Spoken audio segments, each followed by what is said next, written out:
William and I live on the first floor of a 3-story condo building in San Mateo. 2 floors directly above us lives Sally, an elderly woman who, like the woman in today's gospel reading, is permanently bent over. I don't know what happened to her, whether osteoporosis or years of hunching over and losing her posture, but we often see her around, down in the lobby or outside walking her little dog. Sally uses a walker for balance and strength and moves very slowly. She's also nearly deaf and going blind. But out she goes each day to retrieve her mail or relieve her pooch. The dog seems happy, tail wagging, content to move at a glacial pace while Sally shuffles along, looking at the ground beneath her.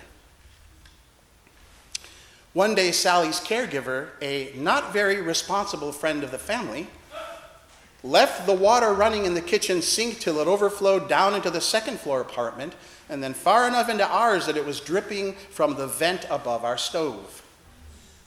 This was annoying. Sally wrote us a long letter of apology, barely legible, including her insurance company's contact info. That was how we learned about her hearing and vision problems. She told us in the letter. Since our water damage was minimal and, because of her various ailments, it was hard to stay mad at her. So one day when I saw her in the lobby, I thought I'd say, "Hello, no hard feelings." She ignored me. This was annoying. Until I remembered later about her hearing and that she probably didn't even see me. So in my heart, I wished her well.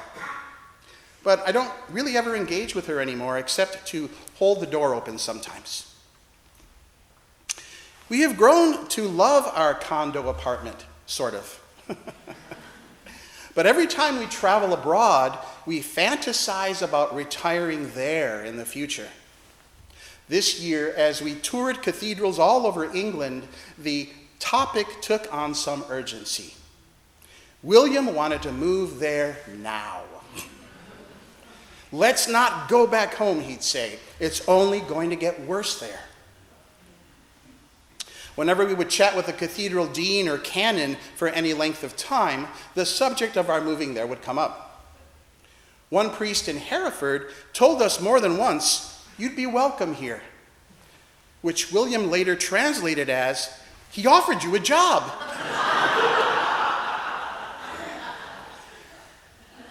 Later, William couldn't help but mentioning that he said, they're looking for a new Archbishop of Canterbury, too.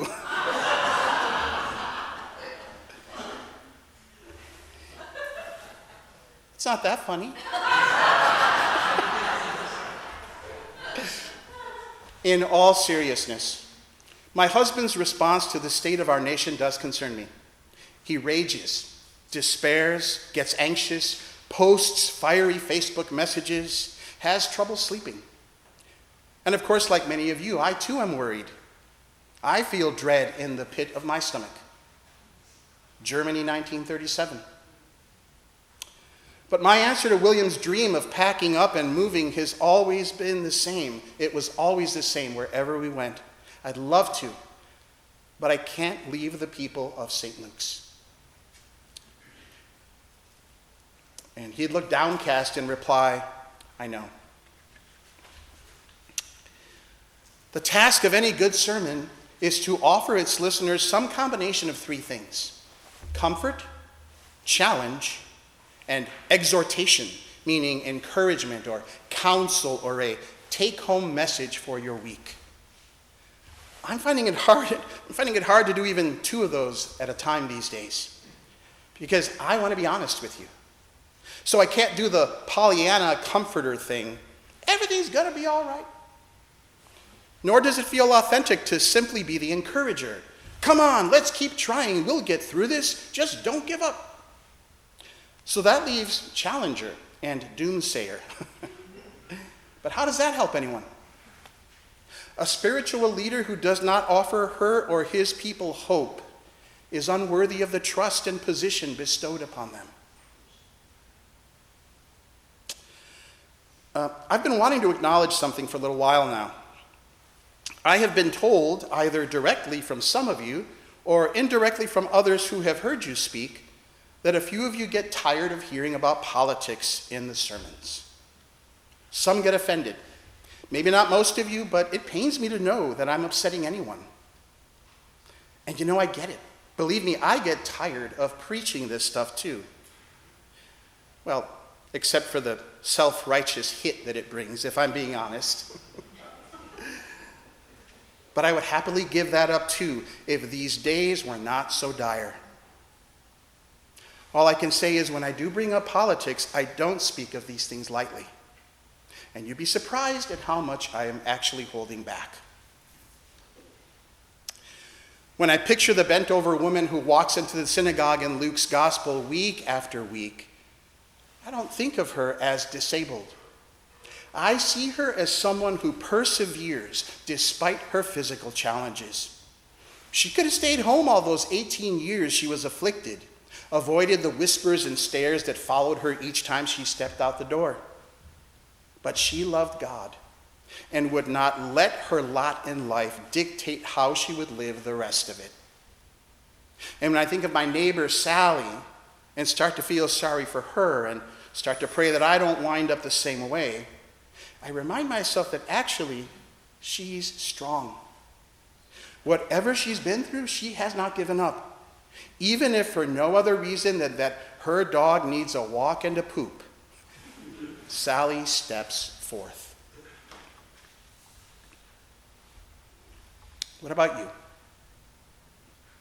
What keeps you bent down? And here I would like to separate the very real ailment that Sally has from the metaphorical sense of being bent down by life's cares. What makes you want to run away to another country? What makes you want to stay put at home, to give up, to shut down, to avoid the difficulties in your life? I know I have a few that I don't always face.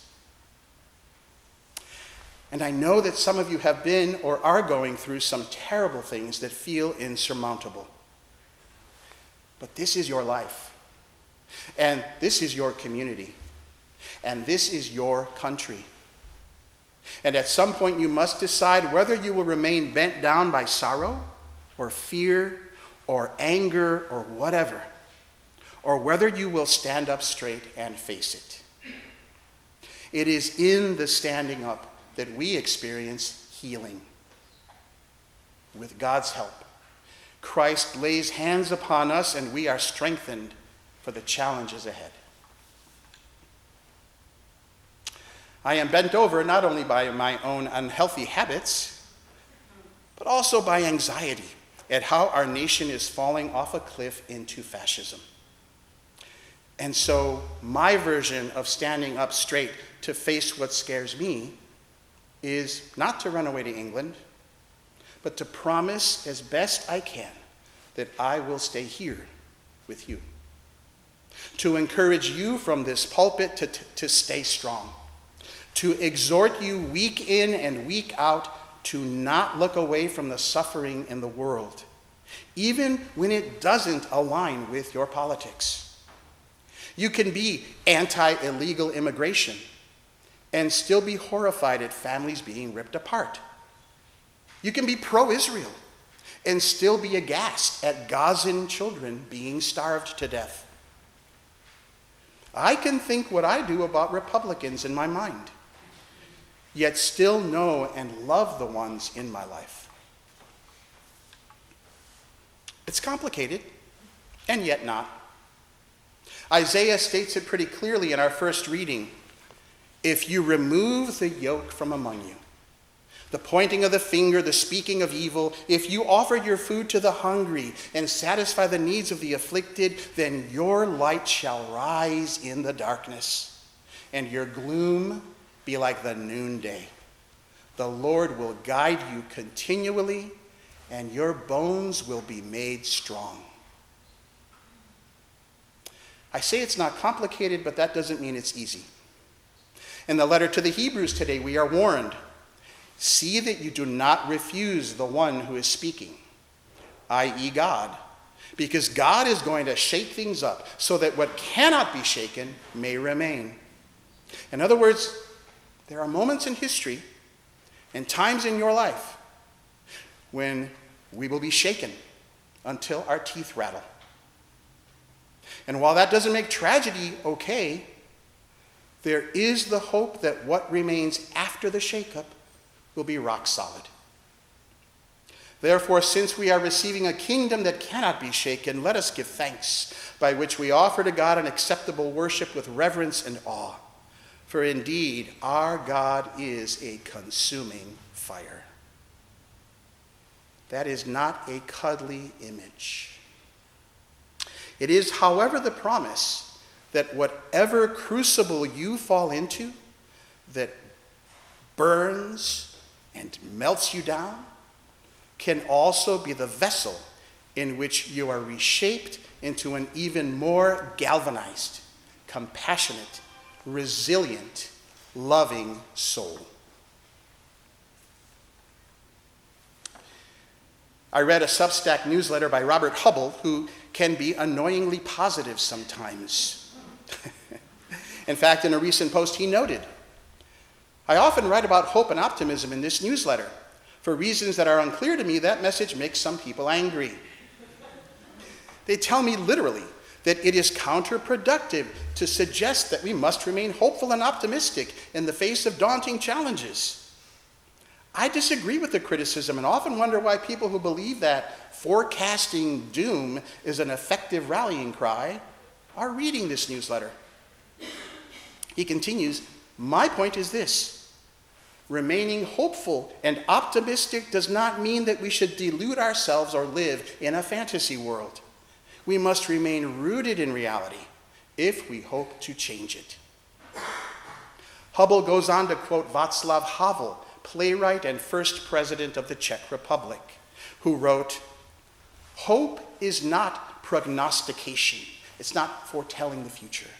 Hope is not prognostication, it is an orientation of the spirit, an orientation of the heart. It transcends the world that is immediately experienced and is anchored somewhere beyond its horizons. Hope, in this deep and powerful sense, is an ability to work for something because it is good, not just because it stands a chance to succeed." We may not succeed, but I pray that we can continue to hope together for many years to come. Postures upright, faces set against the blaze.